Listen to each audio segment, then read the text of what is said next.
termohon 1 dan termohon 2 yang nyata-nyata telah cacat hukum dengan memanggil dan memeriksa pemohon sebagai tersangka dalam surat panggilan nomor SPT 3412/F2 dan seterusnya tanggal 15 Juli 2026 dan penyitaan terhadap rumah keluarga pemohon yang dilaksanakan oleh termohon 1 di bawah pengawasan dan pengendalian termohon 2 pada malam hari Rabu 6 Juli 2026 sampai dengan dini hari Kamis tanggal 9 Juli 2026 sekitar pukul 01.00 WIB di rumah keluarga pemohon di kawasan Sentul City dan alamat diantar bacakan yang dilakukan berdasarkan surat perintah penyidikan nomor SP Sidik 2932/7 Romawi dan seterusnya dianggap dibacakan tanggal 6 Juli 2026. Yang kedua, penetapan tersangka atas diri pemohon oleh termohon 1 berdasarkan surat penetapan tersangka S/02 dan seterusnya tanggal 10 Juli 2026 atas dugaan tindak pidana pengelolaan dana asuransi, yaitu tindak pidana korupsi dalam penanganan hukum oleh oknum pegawai negeri dan seterusnya sampai dengan dari tahun 2020 sampai dengan tahun 2025 dan dugaan tindak pidana pencucian uang yang berasal dari tindak pidana korupsi dan tindak pidana korupsi lainnya yang dilakukan oleh tersangka atas nama Febri Andriansah sebagaimana dimaksud dalam pasal 12E atau pasal 12B dan seterusnya.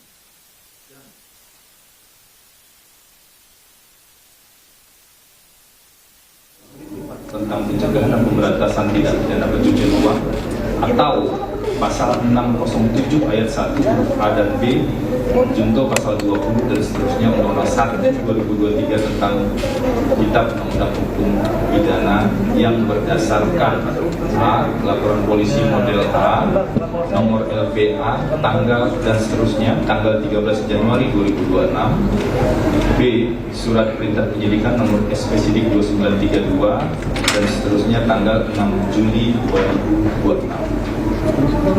3. Tindakan larangan berpergian ke luar negeri atas diri pemohon oleh termohon 1 pada Kementerian Imigrasi dan PAS selama 20 hari berdasarkan surat nomor B127 dan seterusnya tanggal 11 Juli 2026 yang melarang untuk bepergian keluar wilayah Republik Indonesia selama 20 hari.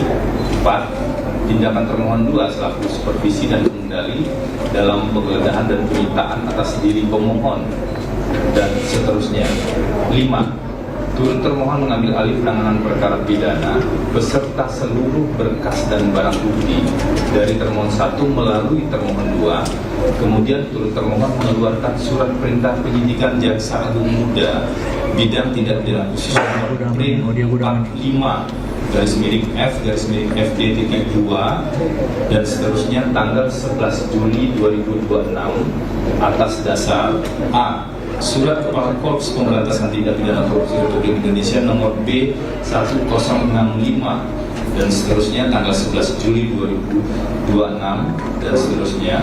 B. Surat perintah penyidikan nomor SP Sidik 2932 tertanggal 6 Juli 2026 dan seterusnya. C. Tindakan penggeledahan dan penyitaan atas diri pemohon pada malam hari Rabu 8 Juli 2026 dan seterusnya.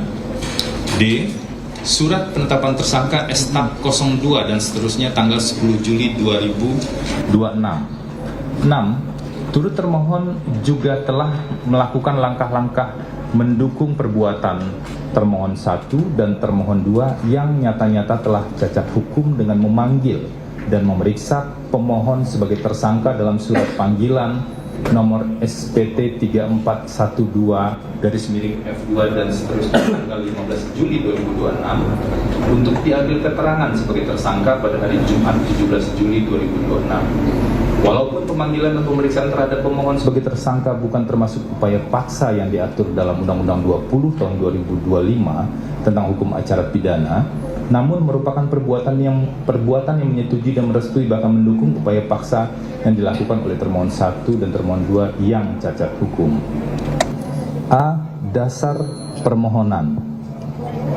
1. Bahwa sistem yang dianut dalam KUHP adalah akuisatoir, yaitu tersangka atau terdakwa diposisikan sebagai subjek memiliki harkat, martabat, dan kedudukan yang sama dan dengan jelas merujuk pada azas praduga tak bersalah sebagaimana dinyatakan dalam pasal 91 Undang-Undang 20 tahun 2025 tentang hukum acara pidana.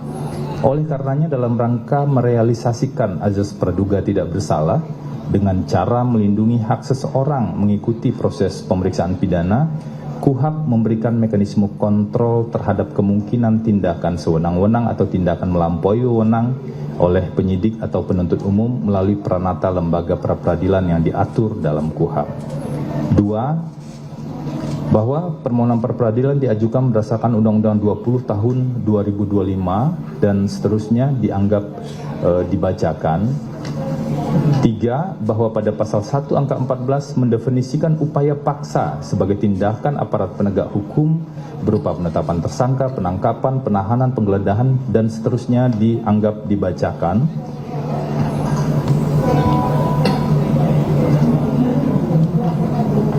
Poin 4 sampai dengan poin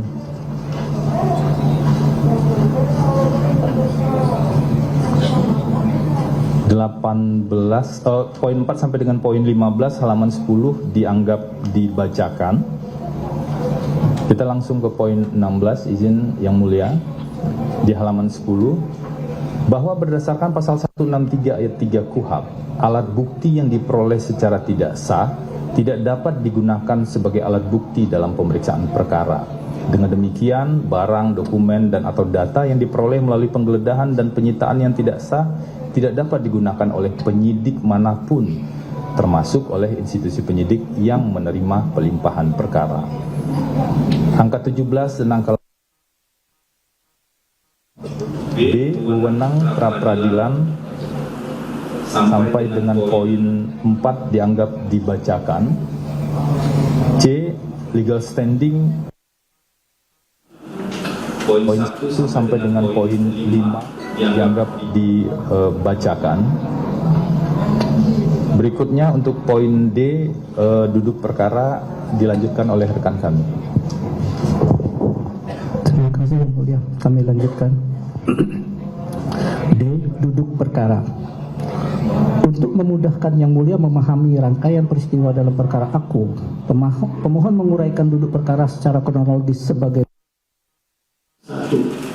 Bahwa pemohon adalah aparatur sipil negara pada Kejaksaan Republik Indonesia yang diangkat dan menjabat sebagai jaksa agung muda tindak pidana khusus Jampitsus berdasarkan Kepres nomor 181/TPA tahun 2021 sejak 31 Desember 2021 dan mengundurkan diri dari jabatannya pada tanggal 11 Juli 2026. 2. Bahwa selama menjalankan jabatannya, pemohon melaksanakan tugas dan fungsi kedinasan berdasarkan Peraturan Kejaksaan Republik Indonesia nomor 1 tahun 2021 tentang perubahan atas Peraturan Jaksa Agung nomor 4006 dan seterusnya. 3.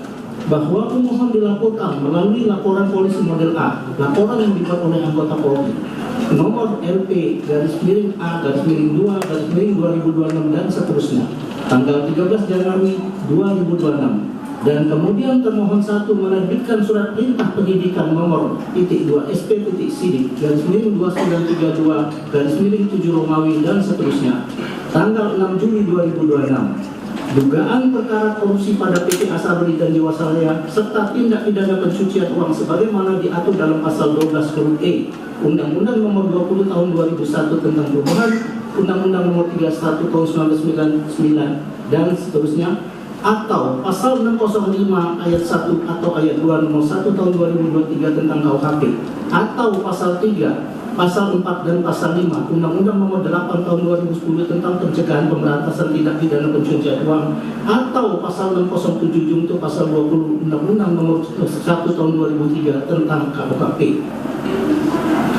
Bahwa berdasarkan putusan Mahkamah Konstitusi nomor 130/PUU/13 Romawi -2015, penyidik wajib memberitahukan dimulainya penyidikan kepada penuntut umum, terlapor dan korban pelapor dalam waktu paling lambat 7 hari setelah dikeluarkan surat perintah penyidikan. Dan meskipun para termohon telah menyampaikan surat pemberitahuan dimulai penyidikan dalam kurung SPDP tutup kurung kepada pemohon selaku terlapor, termohon 1 justru mendahulukan dengan pelaksanaan upaya paksa penggeledahan dan penyitaan pada tanggal 8 Juni 2026 tanpa memberikan hak pemohon selaku terlapor untuk dimintakan klarifikasi, mempersiapkan pembelaan diri dan menunjukkan penasihat hukum atas tujuan perkara yang dilaporkan.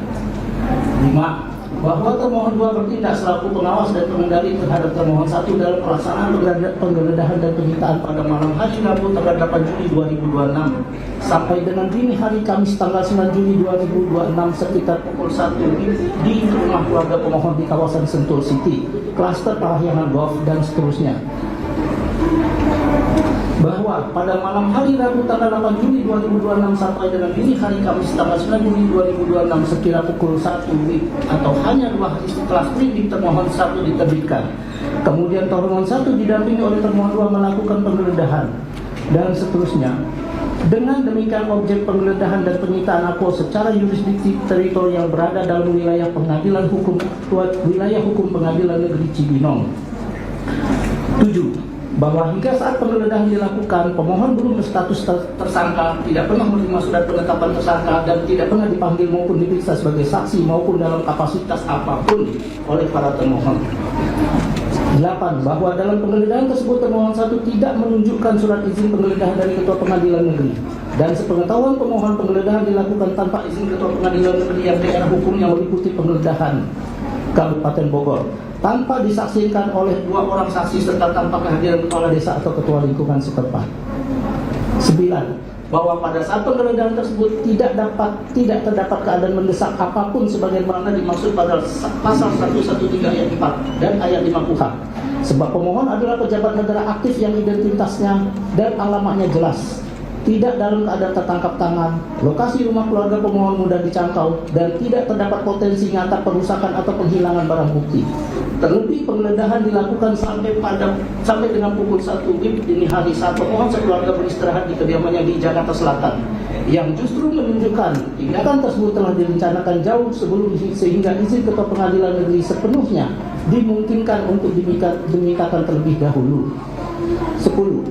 Bahwa dalam penggeledahan tersebut termohon 1 mengambil dan membawa barang milik pribadi pemohon dan keluarganya, termasuk barang-barang yang sama sekali tidak ada kaitan dengan tindak pidana yang disidik, tanpa terlebih dahulu memperlihatkan surat izin penyitaan dari Ketua Pengadilan Negeri, tanpa memperlihatkan dan merinci benda-benda tersebut kepada pemohon atau keluarganya, serta tanpa menyerahkan surat tanda penerimaan atas barang-barang yang diambil.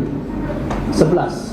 Bahwa selanjutnya termohon 1 menetapkan pemohon sebagai tersangka melalui surat penetapan nomor S.Tak/02/7 Romawi dan seterusnya tanggal 10 Juli 2026 atas dugaan tindak pidana pengelolaan dana asuransi, yaitu tindak pidana korupsi dalam penanganan hukum oleh oknum pegawai negeri atau penyelenggara negara terhadap PT Asabri, dana atau asuransi jiwasraya yang terjadi di wilayah hukum Polda Metro Jaya pada kurun waktu tahun 2020 sampai dengan 2025, dan dugaan tindak pidana pencucian uang yang berasal dari tindak pidana korupsi dan tindak pidana korupsi lainnya yang dilakukan oleh tersangka atas nama Febri Adriansa dan seterusnya.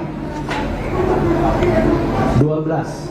Bahwa penetapan tersangka terhadap pemohon yang dilakukan oleh termohon 1 tanpa terlebih dahulu dilakukan pemanggilan dan pemeriksaan terhadap pemohon baik sebagai saksi maupun sebagai calon tersangka, sehingga tindakan tersebut bertentangan dengan pasal 90 dan pasal 91 Undang-Undang KUHP serta putusan Mahkamah Konstitusi nomor 21 PUU /12 Romawi /2014 yang menegaskan bahwa penetapan tersangka wajib didahului oleh pemeriksaan calon tersangka guna menjamin due process of law dan hak membela diri audi et alteram partem.